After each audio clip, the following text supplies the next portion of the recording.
aqui a apelação do advogado da Monique para que ela saia,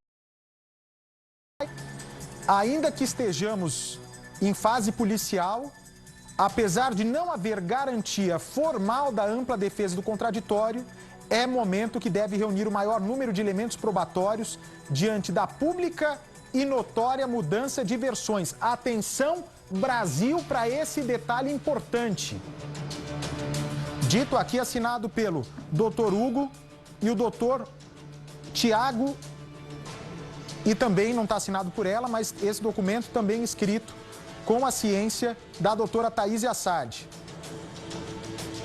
Pública e notória mudança de versões que ocorreram após a prisão, que demonstram a influência psicológica exercida sobre inúmeras pessoas envolvidas. A defesa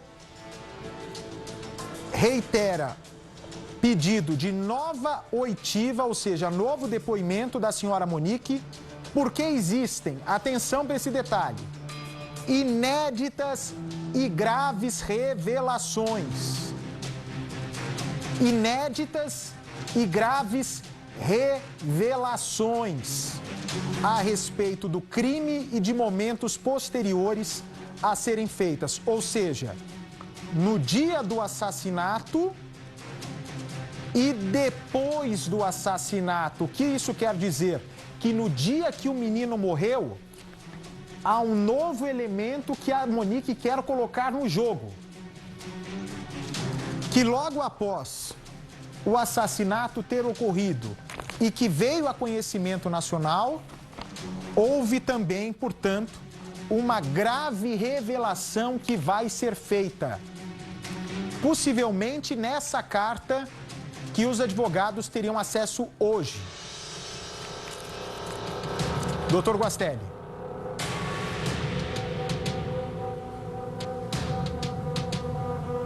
Pois não, Bate. Aqui está bem claro que é a tentativa para que a Monique, é a última cartada que a Monique pode ter. Se a polícia, né, critério da polícia, se a polícia resolver não ouvir a Monique, vai ser um prejuízo imenso para a defesa dela. Não, com certeza, Bate, tá? A autoridade policial não é obrigada, tá? Na fase do inquérito policial de fazer nova oitiva da Monique. Mas no caso aqui, os advogados dela, né, estão tentando convencer a autoridade policial de que ela traga novos elementos, né, nesse novo interrogatório dela, tá? O que poderá, que eu falei, ser a critério da autoridade do delegado ouvi-la ou não. Se não for ouvida, tá? O que acontece, né? Com os elementos que o delegado tem em mãos, tá? Ele vai relatar o inquérito, vai remeter para o Ministério Público que oferecerá a denúncia. E aí ela vai ter a oportunidade, na audiência de instrução e julgamento, como bem colocado pelos advogados dela, tá? Na última fase de instrução, ser ouvida e contar a sua versão para o juiz, tá? E aí o juiz vai verificar se realmente o depoimento dela procede ou não, tá? Procedendo, ele pode, vamos dizer, impronunciá-la, né? Não remeter para que seja julgada ao tribunal do júri, e se ele não acolher as alegações dela, remeter para o tribunal do júri, tá? Aí no tribunal do júri ela terá nova oportunidade também no depoimento dela, tá? Que é o último ato dos réus no processo, né? No tribunal do júri, no julgamento, de expor as alegações que ela tenha, tá? E aí ela vai tentar convencer os jurados, os 7 jurados, daquilo que ela está alegando, que ela não teve nenhuma participação, que ela foi, vamos dizer, submetida a constrangimento pelo outro réu, pelo doutor Jairinho, né? Tudo isso ela vai expor e tentar convencer os jurados para tentar aí uma absolvição ou, quiçá, né, reduzir a pena dela. Escutem o que eu estou falando para vocês. Esse Jairinho, ele teve, nessa história, 2 atitudes catastróficas. Aliás, já teve uma atitude catastrófica contra ele e pode ter a segunda atitude catastrófica contra a defesa de Jairinho agora. Primeira atitude catastrófica, que eu estou dizendo com relação à defesa dele. Não estou dizendo a atitude catastrófica que ele teve, segundo a polícia, de matar criança. Não. O que eu estou dizendo é a atitude catastrófica para prejudicar o que ele vier a falar. Aliás, o Jairinho devia seguir lá no cabeleireiro da penitenciária, que ficou melhor, né? O bicho parecia que estava com um ninho de passarinho na cabeça, ficou bom. Aí, Jairinho. Olha só.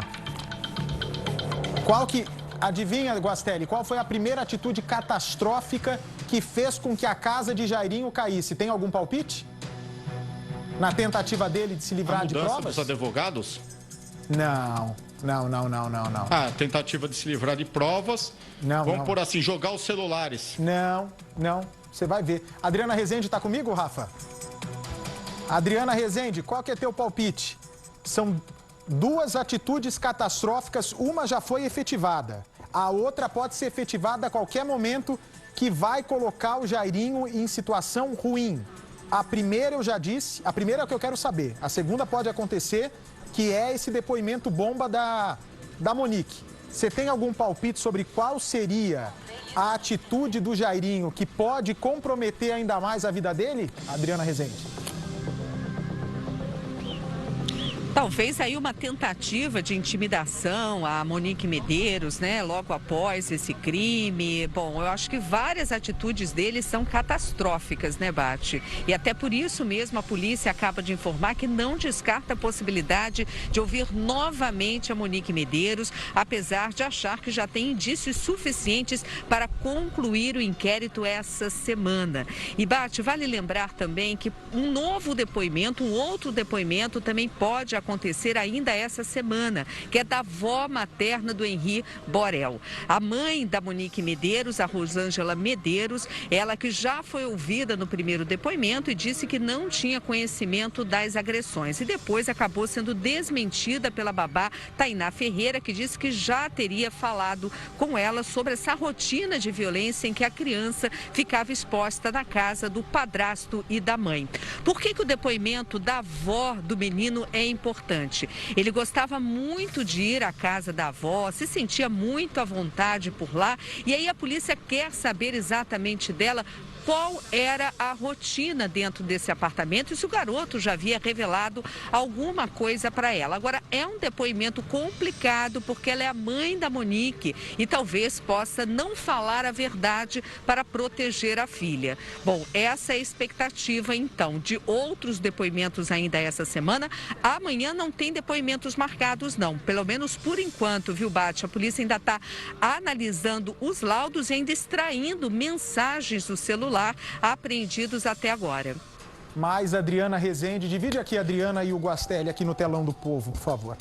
Eu quero avisar aos dois que vocês não descobriram qual é a atitude catastrófica que o Jairinho teve e que lascou a vida dele. E eu vou dizer a vocês, vocês vão me entender. No meio, né, assim que o menino morre, o Jairinho, segundo a polícia, tenta conduzir todo o processo de forma que ninguém desconfie que seja um assassinato.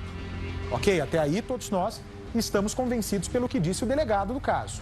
Mas, no meio de toda essa execução, de toda essa confecção, Adriana Rezende e Dr. Guastelli, do Jairinho, após a morte do menino, fez com que ele teve uma ideia. E essa ideia seria a salvação do Jairinho. Se essa ideia que o Jairinho teve tivesse dado certo, Adriana Rezende, você não estaria aqui falando sobre o caso, mas o menino estaria morto e o Dr. Guastelli não estaria aqui comigo debatendo a história do casal. E eu conto a vocês dois. Se ele tivesse conseguido, como tentou, pular a etapa do exame no IML, pular a etapa do exame do médico legista, ou pode apostar, eu não estaria aqui hoje, a Adriana não estaria aí reportando esse fato hoje, Dr. Guastelli não estaria reportando hoje. O fato dele ter sido interrompido e o corpo do menino ter passado pelo médico legista, Dr. Guastelli, é a maior catástrofe naquela altura que aconteceria na vida do Jairinho. Exatamente, ele tentou de todos os modos, né? Mesmo quando chegou no hospital com a criança, né? Ele ligou para o diretor do hospital para tentar evitar a ida do corpo da criança ao IML e depois mesmo também a ligação para o diretor do IML, né? E depois também tem aquela ligação para o governador do estado, né? Que ele fez e o governador foi bem sucinto e falou que não ia fazer nada, né? Então ele tentou usar da sua influência política, né? Dele e do pai dele para tentar, né? Acobertar esse caso, mas graças a Deus, né, nós percebemos que a justiça aqui no Brasil funciona, né, e vai ser feita essa justiça pela criança aí, Bate. Muito bem, então eu já posicionei aqui vocês essa informação que parte da polícia de que se o Jairinho tivesse conseguido pular esse trâmite legal da autópsia no corpo da criança, nós não estaríamos aqui, porque ninguém jamais ia ter uma prova legal de que o Jairinho realmente pudesse estar envolvido no assassinato. Segundo ponto que pode ser catastrófico a ele. Adriana Rezende já dispensa comentários o poderio da família do Jairinho e também da investigação que aconteceu anos atrás por ligação do coronel Jairo, pai do Jairinho, com milícia. Até aí, né, essa investigação é pública, é notória, todo mundo sabe, né, do que essa família já foi acusada. Mas vocês também há de convir comigo que durante todo o tempo, né, após a morte do menino, o Jairinho tentou ter a Monique nas mãos dele. Tentou ter a Monique nas mãos dele, não só de maneira financeira, porque era uma ligação do Jairinho, a Monique perderia emprego. Aliás, eu nem sei que pé que tá, se ela tem emprego ainda, se tem o cargo, se não tem. Você sabe, Adriana Rezende, como é que ficou o emprego dela? De 16 mil reais? Sim, ela foi exonerada do Tribunal de Contas do município, Bate. Foi exonerada, certo. Aliás, a dúvida já exoneraram. Pois bem, só que quando, né, o Jairinho percebe que está perdendo as rédeas, né? É um homem que sempre teve a fala muito doce, sempre foi muito gentil, de puxar a cadeira para a mulher, só que está se revelando um homem que adorava bater em crianças, pelo que diz a polícia e pelo que diz, né, não só a investigação, mas também outras mulheres que se relacionaram com ele. Que ele chegou a amordaçar a criança, quebrar fêmur de criança, enfim, né? Diz que era o demônio com criança. Não com a mulher, mas com criança. Muito bem. Quando o Jairinho começa a perceber que está perdendo a rédea dessa situação, ele entra em desespero. Vai e faz o quê? Muda de casa. O delegado havia dito, olha, seu Jairo, vereador, o senhor não vai ser preso agora. Monique, você não vai ser presa agora. Mas, se vocês mudarem de endereço e não informarem a polícia para onde vocês dois estão indo, eu vou tomar uma providência enérgica. O Jairinho se achando gostosão? Ah, sou vereador. Sou filho de coronel. Tenho dinheiro. Sou médico. Ah, você acha que algum delegado que vai segurar a minha? Tenho linha direta com o governador. O que eles fazem? Pimba! O que eles fazem, Adriana? Que a irmã, inclusive, os leva para uma casa que não havia sido informada para a polícia, correto? Sim, correto. Essa... E ele ainda liga para o governador pedindo uma interferência nas investigações, né, Bate? Quando ele viu que o cerco estava apertando contra ele. Ainda teve esse detalhe, né? E o governador ignorou o pedido dele, falou que vai ficar como tá. Ele é preso. Sim. Aí, tô chegando na parte interessante da história. Ele é preso e a Monique percebe o seguinte, né? Deve ter falado para ele assim, como assim presos? Como assim, Jairo? Você prometeu, Jairinho, que eu teria sua proteção. Você me prometeu que tudo que a gente estava falando era verdade. Você me prometeu que eu estava segura. Você me prometeu que jamais eu passaria por uma humilhação como essa. E a Monique, que até então estava sendo fantoche do Jairinho, que essa mulher foi uma burra. Ela foi fantoche desse cara o tempo todo. Assim como as outras mulheres foram fantoche do Jairinho. Fantoche. Ele fazia o que bem entendia com essas moças. E as moças caíam na lábia dele. Essas moças acreditavam na papagaiada dele. Agora a Monique, ela vê o mundo dela desabando. Castelo de Areia, princesa. Desce do livro porque a vida não é... Eu sei. Desce do livro que a vida não é esse País das Maravilhas. E caiu, e acabou o reinado. É aí que ela resolve contar tudo o que sabe. Uma pessoa chega até ela e fala: Monique, não tem pra onde correr. A casa já caiu. Todo mundo já sabe que o menino foi assassinado e quem estava na casa era você e o seu marido. Pois me dê um papel e uma caneta que eu conto, que eu sei. E essa carta estaria pronta, prestes a detonar a vida do Jairinho. Se até o dia da troca de advogados eles eram unidos, bastou a prisão para que a união acabasse. Inclusive, cadê a foto, a selfie, por favor? Já vou antecipar aqui agora para vocês. Já vou trazer a reportagem, inclusive, da modelo, da Ayarla, que sofreu preconceito num condomínio de ricos aqui em São Paulo, porque estava usando roupa sensual. Vê se tem cabimento uma coisa dessa. A moça pode usar a roupa que ela quiser. Um absurdo uma coisa dessa. A moça sofreu várias humilhações. Vou trazer já já a história. Pois bem, aí eu pergunto para uma pessoa ligada, Monique. Olha, o senhor, né? Perguntei para essa pessoa. O senhor é uma pessoa bem informada. O senhor é uma pessoa atenta. O senhor é uma pessoa de reputação ilibada, né? Vou aqui permanecer em sigilo da minha fonte, né? A justiça, a lei, inclusive, me garante o sigilo total às minhas fontes. Agora, o senhor há de convir comigo que não tem como engolir a história de uma mulher que é capaz de tirar uma selfie prestes a entrar na sala do delegado, como se ela estivesse sorrindo. Tá ali, ela tá sorrindo. E ela manda essa foto pro Jairinho. E essa pessoa me diz: Bate, é óbvio que você é um jornalista bem informado, você sabe que o mínimo que eu faria é perguntar para Monique o porquê dessa foto. A mesma curiosidade que você teve, eu tive, até porque a partir de agora, essa selfie que foi tirada como se estivesse desdenhando dessa fase de investigação policial, essa foto vai ser usada contra ela. Eu falei: ok, então me explique. Por que essa mulher tira essa foto debochando, sendo irônica, na porta da sala do delegado? E eu descobri o que a Monique vai falar. Eu descobri o que a Monique vai dizer quando perguntada por que tirou essa selfie. Algum palpite, meus amigos, do que ela disse? Quando eu pedi para perguntar por que ela tirou aquela foto?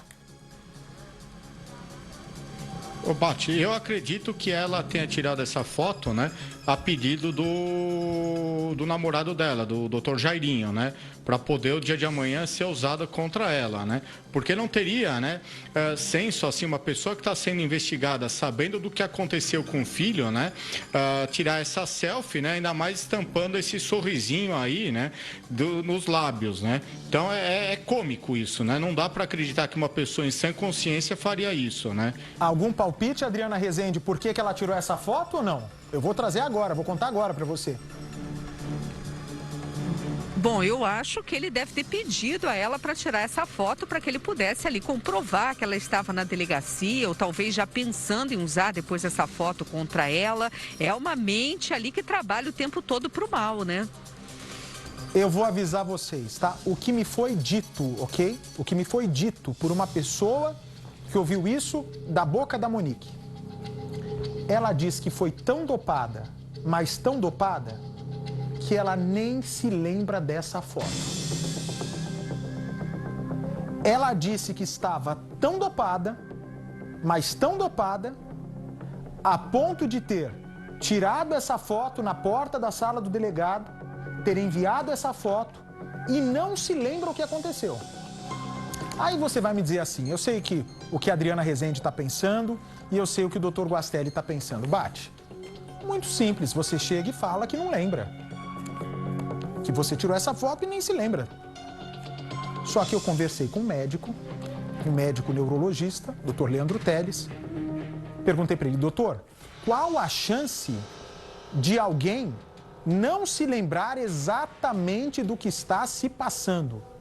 Ele falou, Bate, não é que depende do tarja preta. Todos os tarjas pretas, via de regra, eles têm uma redução de memória. Mas se a pessoa que te prescreve esse remédio conhece de medicamento, conhece de tarja preta, se ele te der uma dose certa, ele vai saber exatamente que você vai perder a memória. Essa é a versão que vai ser dada pela Monique. Agora, o outro ponto importante é o seguinte. Por quê? Qual que é a grande carta na manga? Quando eu falei carta na manga, essa pessoa até me repreendeu. Falou assim, não é carta na manga. É a verdade. Eu falei, bem, a verdade vai ser colocada e a partir do momento que essa verdade for colocada, nós vamos saber se, né, pelo juiz, se corresponde à realidade dos fatos ou não. E a pergunta que eu faço é a seguinte. Como a Monique vai conseguir convencer o delegado que ela não é assassina do próprio filho? Uma boa pergunta. O que ela vai dizer para o delegado, né, que ela está apelando aqui para que o delegado veja essa carta, que foi escrita de próprio punho dela, para que ela se sinta, para que o delegado se sinta sensibilizado e convença-se que ele precisa ouvir mais uma vez a Monique antes de mandar o processo para o Ministério Público. E eu explico para vocês. A dinâmica dos fatos, Dr. Guastelli e Adriana Rezende, vocês que estão chegando aqui no nosso Cidade Alerta e tendo informações em primeira mão da parte da Monique. Vejam só. Na dinâmica dos fatos relatada no primeiro depoimento e pelo que a polícia nos narra, né, de que o Henri estava tentando dormir no quarto, vai 3 vezes até a sala, tentando pedir para que os pais baixassem o volume do televisor, para que os pais, de uma vez por todas, né, para que os pais não, para que a mãe e o padrasto parassem de fazer barulho. Só que essa pessoa me garante que algo acontece na dinâmica dos fatos, e que eles ainda não podem revelar, mas que está na dinâmica dos fatos dentro daquele apartamento, o que o delegado precisa saber e que vai tirar a Monique da cena do assassinato. A cena de omissão de socorro desde a primeira suspeita, isso daí pode ter certeza que ela não se livra. Agora, a partir dessa carta escrita pela Monique, nós podemos ter de uma vez por todas a segregação de culpa. Ou pelo menos a redução de qualificadoras. Né? Por enquanto estão homicídio duplamente qualificado. Pode ser que a Monique tenha a situação dela amenizada até se vir a contribuir com a justiça. Muito bem. Bate. Mais uma moça que está desconfiada que o filho está apanhando desde fevereiro. O menino é morto meses depois. Bate, a história não está juntando. Não está batendo. Uma moça que estava comprando câmera de segurança para esconder no quarto, que estava tentando arrancar a verdade do menino. Como é que uma mãe como essa não tira a criança do caminho do padrasto? E essa pessoa me fala o seguinte, Bate, a questão dos medicamentos, a própria Monique vai falar. O que tomou, o que deixou de tomar. Mas, prestem atenção, além dessa questão dos medicamentos, o próprio pai, com informações do filho, né, que o tio abraça dolorido, e pelo que a Monique contava para ele, o pai estava acreditando na Monique e entregou o filho para a mãe. A defesa da Monique me disse, nem o pai acreditou nessa questão de agressão. E a Monique também não acreditava. Foi ludibriada por esse homem, como outras pessoas. Pagou para ver? Pagou para ver. Só que aí uma dedução minha do que eu entendi. A questão do uso de medicamentos tarja preta foi fundamental, é fundamental para que a Monique consiga comprovar para o delegado que na hora em que toda aquela maldade aconteceu, ela estava completamente dopada. Portanto, se essa carta realmente chegar até o delegado, já já eu vou com a Adriana Rezende, que vai nos trazer as informações em primeira mão. Algumas regiões do país vão ficar com a programação local agora. Para vocês, até amanhã.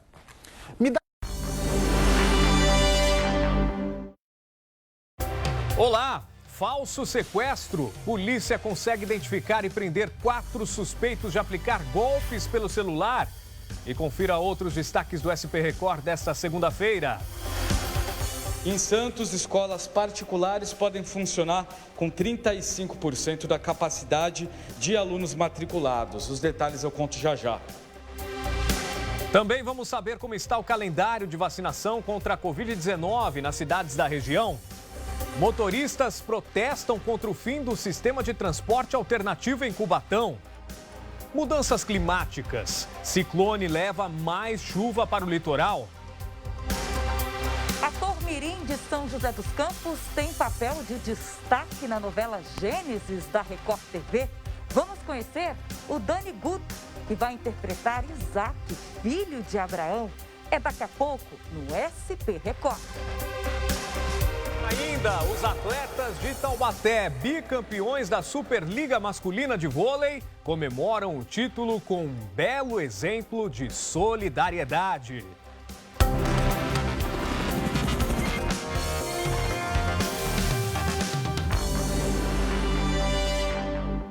Muito boa noite a você. 4 pessoas foram presas por envolvimento em um falso sequestro. A vítima é uma idosa de 66 anos que foi enganada para pagar o suposto resgate do próprio filho. O repórter Marco Pagete explica essa história pra gente. Boa noite, Pagete. Como que a polícia conseguiu esclarecer esse crime? Oi, Alexandre. Boa noite a você, boa noite a todos que nos acompanham. Foi uma armadilha para essa quadrilha que aplica golpes aí de extorsão. É aquela famosa ligação de nós sequestramos seu filho, sequestramos um parente seu. O que aconteceu? Ontem, no finalzinho da tarde, essa senhora de 66 anos, uma aposentada, ela recebeu uma ligação no celular de um grupo que se denominava um grupo criminoso, pertencente a uma facção criminosa que atua aqui em todo o Brasil. E os criminosos, eles anunciavam a todo instante que estariam aí com o filho dessa senhora, que exigiam dinheiro, pertences, para que o filho não fosse violentado, não sofresse agressões e nem perdesse a vida. Essa senhora ficou desesperada, acabou acolhendo aí os pedidos dos suspeitos nesse caso e, inclusive, chegou a entregar boa parte dos pertences e também do dinheiro que tinha em casa para esses suspeitos. Só que os criminosos aí, que mantiveram a extorsão em andamento durante toda a madrugada, eles mantiveram a senhora na linha para que ela, de manhã, fizesse mais depósitos para que o filho não sofresse represálias, né? Isso é o que as pessoas do outro lado da linha diziam. Pois bem, de manhã, a filha dessa senhora esteve na casa e a senhora, como estava com os então criminosos na linha, ela entregou um bilhete para a filha dizendo: não posso falar porque o seu irmão está com bandidos lá no Catar. Essa moça avisou o irmão que estava aqui no Brasil e aí a família entrou em contato com a Polícia Civil, que armou uma armadilha para esses suspeitos.